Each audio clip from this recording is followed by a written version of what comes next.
1993 में बिना किसी आदेश के, लिखित आदेश कुछ नहीं था, धमकी देकर के दर्शन बंद करा दिए गए थे। इतने दिनों से यह स्थान बंद था, जिसके जो है दुखद परिणाम दिखाई दे रहे थे, आज सुखद परिणाम दिखाई दे रहे हैं भगवान के दर्शन करने के बाद। और इनका नामकरण किया गया काशी विद्वत परिषद के द्वारा ज्ञानवापी तालगृह। 1993 में बिना किसी आदेश के, लिखित आदेश कुछ नहीं था, धमकी देकर के दर्शन बंद करा दिए गए थे। और हम बार बार कह रहे थे कि ये 473 वर्षों का इसका जो इतिहास है दर्शन पूजन का, वो हमें प्राप्त होना चाहिए। और बाबा विश्वनाथ को राम कथा जो सुनाई जाती है उसका सारा साजो सामान इसी तलगृह में, जिसका आज से पहले आप इसे जिस नाम से कि तहखाना, ये उर्दू का शब्द था, आज से श्री काशी विद्वत परिषद ने इसको बदल दिया। इसका नाम है ज्ञानवापी तलगृह। इस शब्द से ये तहखाना जाना जाएगा। और बाबा विश्वनाथ का पूजन अर्चन, उसके अंदर 8 मूर्तियां हैं। इन 8 मूर्तियों का पूजन अर्चन नियमित अनवरत चलेगा। और आगे जब ये हमें प्राप्त होगा, भारत के संवैधानिक दायरे में मंदिर का निर्माण होगा, तो मंदिर निर्माण के बाद कौन मूर्ति कहाँ रखनी है, ये विद्वानों के विवेचना का विषय रहेगा। गुरुजी, कौन किस किस देवी देवताओं की मूर्ति अंदर आज 8 मूर्तियों में रखी गई? सिद्ध गणेश जी हैं, हनुमान जी हैं, रखी नहीं गई है। ये प्रश्न ही गलत है। मूर्ति रखी नहीं गई है। ये मूर्ति सैकड़ों वर्षों से वहीं पे पड़ी हुई थी उपेक्षित अवस्था में। हम बाहर से कुछ भी नहीं ले जा सकते, और न कोर्ट का ऐसा कोई आदेश है कि बाहर से एक जो उनका सोच है वो कम से कम दूर हो, कि वो जो कह रहे हैं बार बार कि रखी गई है। ये तो शिवलिंग को फव्वारा भी बताते हैं, इसका हम क्या कर लेंगे। ये कहते हैं कि इन्होंने उसमें 8 दुकानें थी, इन्होंने हिंदुओं को दुकान दी थी। ये तो बड़े शरीफ ठहरे बेचारे कि हिंदुओं को दुकानदार भी बनाया। देश के किसी वक्फ के इलाके में हिंदू दुकानदार इनके वक्फ के संपत्तियों में नहीं होते।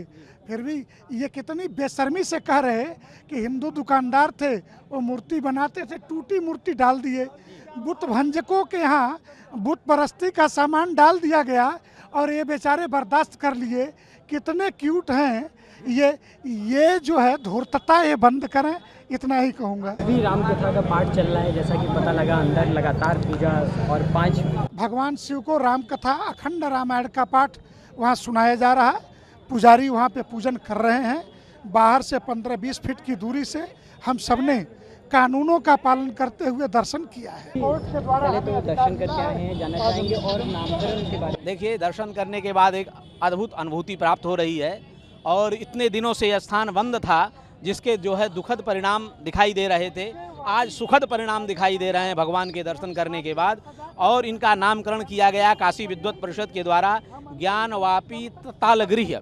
इस तालगृह में विराजमान जो विष्णु के अवतार भगवान श्री राम, भगवान विष्णु की मूर्ति मिली है, हनुमान जी हैं, इसलिए आज से वहाँ अखंड रामायण का पाठ भी बैठा दिया गया है।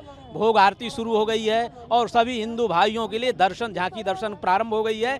आगे शेष न्यायालय के अनुसार अन्य विधियां भी शुरू हो जाएंगी।